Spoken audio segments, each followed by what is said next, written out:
जिल्हा परिषद आणि पंचायत समिती निवडणुकीच्या मतदानासाठी प्रशासकीय तयारी पूर्ण झाली आहे। शनिवारी सकाळी 7:30 वाजता मतदानाला सुरुवात होईल। सायंकाळी 5:30 वाजेपर्यंत मतदानासाठी वेळ आहे।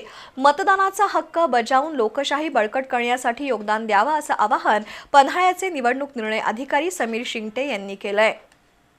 पन्हाळा तालुक्यातील जिल्हा परिषदेच्या 6 गटांसाठी 27 उमेदवार आणि पंचायत समितीच्या 12 गणांसाठी 40 उमेदवार रिंगणात आहेत। तालुक्यातील 2,18,341 मतदार आहेत। 254 मतदान केंद्रांवर मतदान होणार आहे। या कामासाठी 26 क्षेत्रीय अधिकारी आणि 1,420 कर्मचाऱ्यांची नियुक्ती करण्यात आली आहे। सुरक्षेच्या दृष्टीनं पोलीस प्रशासनाकडून 20 अधिकारी आणि 616 अंमलदार तसंच होमगार्डचा फौज फाटा तैनात करण्यात आलाय। आज सकाळी मयूरबाग हॉलमधील मतदान साहित्याचं वितरण करण्यात आलं। प्रत्यक्ष मतदान सुरू होण्यापूर्वी सकाळी 6:30 वाजता मॉक पोल घेतला जाईल।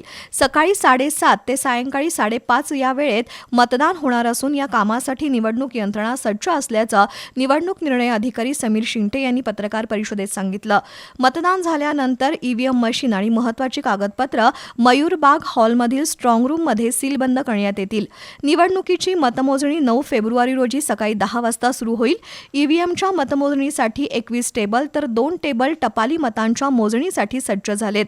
7वे निवडणूक विभागाची मतमोजणी सुरुवातीला होईल। त्यानंतर कोडोली, पोल्लेतर्फा ठाणे, यवलूस, कोतोली आणि कळे या विभागांची मतमोजणी करण्यात येणार आहे। या पत्रकार परिषदेला उपविभागीय पोलीस अधिकारी अप्पासाहेब पवार, तहसीलदार माधवी शिंदे आणि निवासी नायब तहसीलदार संजय वळवी उपस्थित होते।